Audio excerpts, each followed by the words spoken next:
All right, so we are going to review tonight The Gardens Between. This is a game that Tico and I saw at PAX East this year.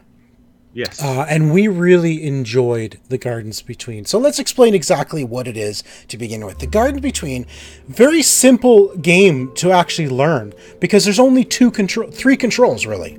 There is your left trigger and your right trigger, and there is your X button. Okay, or your A button on X. Actually, it's not on Xbox, is it? It's not on Xbox. No, this is PlayStation.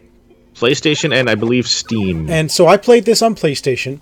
So the X button is simply to select, and it's a time manipulation puzzle game. It tells a story of two friends who have a hideout together, and it kind of goes through a little history of like their friendship. Is really kind of the story it's telling.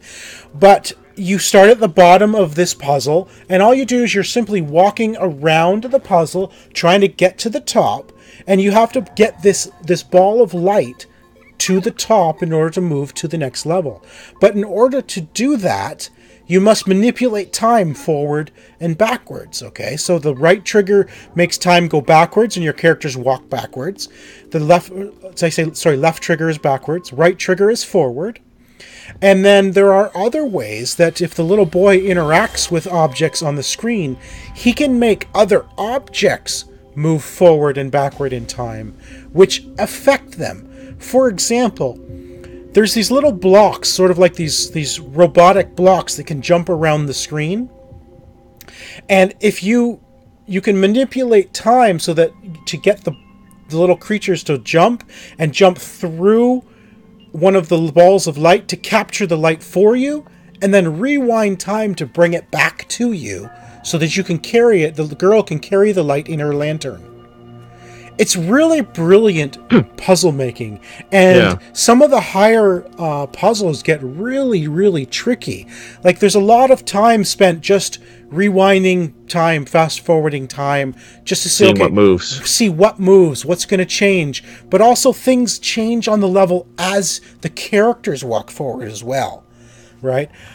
What's neat about it, Tico, is that it doesn't hold your hand either, at all. Yeah. It really does not hold your hand. So there are times it took me a while to realize that if you just pause time at a certain spot, like for example, water running. Okay, there's this waterfall running.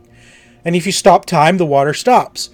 But there's this one level that has these broken electrical cables. And if you stop time where the water is in between them, it actually charges the lights. Because you've stopped the water and you've created a gap for the electricity to go through. Yeah. Right?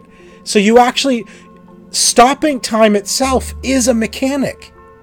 Not just forwarding and putting it forward and backwards. Stopping it at a certain spot will actually do things. Yeah. It's really, like, honestly, this is a brilliant, brilliant puzzle game. I'm disappointed no Xbox on this one, to be honest with you. Maybe you should dust off your PS4. I know. I'm thinking about actually pulling it out of the other room and actually bringing it in here. You should. Then we can play Destiny together. I'd have to... do I have Destiny? Yeah, I think I have Destiny. But, so The Gardens Between, it's absolutely fascinating game. I played through it in, like, just a couple of days. It's not super long, but it is really, really satisfying puzzles, you know? Yeah. There's a few times when I'm like, what? What do I do? I don't get it. You know, and you're going back and you're going forward. It's like, I don't see what I'm supposed to do. And then suddenly something clicks and you're like, oh, what if I do this? And sure enough, that's what I was missing. Yeah. You know?